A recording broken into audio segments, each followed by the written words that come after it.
Hi, I'm Drew Munhausen with Drew's Reviews here with the first review of Harry Potter and the Deathly Hallows Part 2. Now, after 7 books and 8 movies, we finally see this series come to a close. It's obviously been a box office phenomenon, breaking all sorts of records already. It's even now the greatest grossing franchise of all time. Now, for a little Potter rant here, I have to start off by saying first that I liked this movie. I liked this movie a whole lot. But as far as the rest of the Harry Potter series goes, a lot of the movies, they're not that great of movies. I liked them, and the fans of the books like them because they already love the books, so of course they like the movies.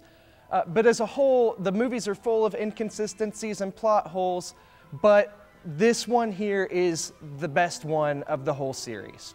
Now, this movie was action-packed, which is a really good thing. There's all those wand battles and everything, which in the past I think it looked, the little flick of the wand, and it's kind of cheesy to me, but in this one it was really cleaned up, it was done really well. As far as the portrayal the 3 main actors did, we've seen Daniel Radcliffe, Rupert Grint, and Emma Watson as they've grown up throughout this whole series, and they've really emerged into great actors. Emma Watson, she got hot, just saying. I mean, if you watch the first movie and you look at her and see her now, it's hard to even think that it's the same girl. But Emma, if you ever see this and you feel like you want to give me a ring, that's completely fine, even if you send me a tweet. It'd pretty much make my wildest dreams come true. So anyways though, on to Daniel Radcliffe as Harry Potter. I really didn't think he was where he needed to be for this film.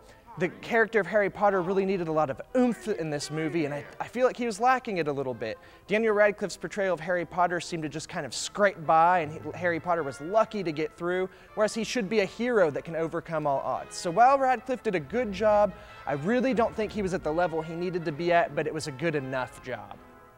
The performance, though, that really stands out in this movie is Alan Rickman's portrayal of Snape.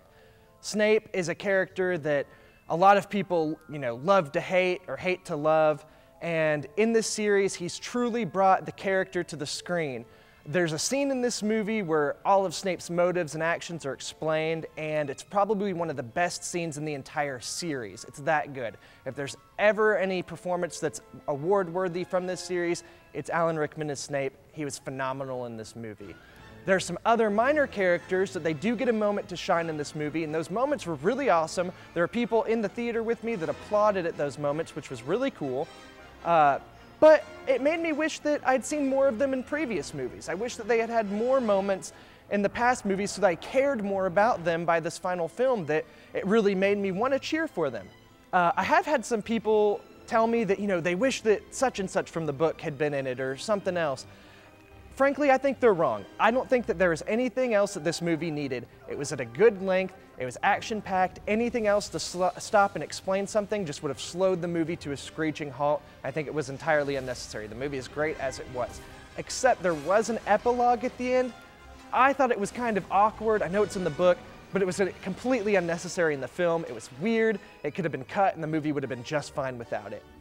But overall, I'd say that Harry Potter and the Deathly Hallows Part 2 had everything that you'd want from a magical-filled movie that concludes an entire series. There was action, there was love, death, a great villain.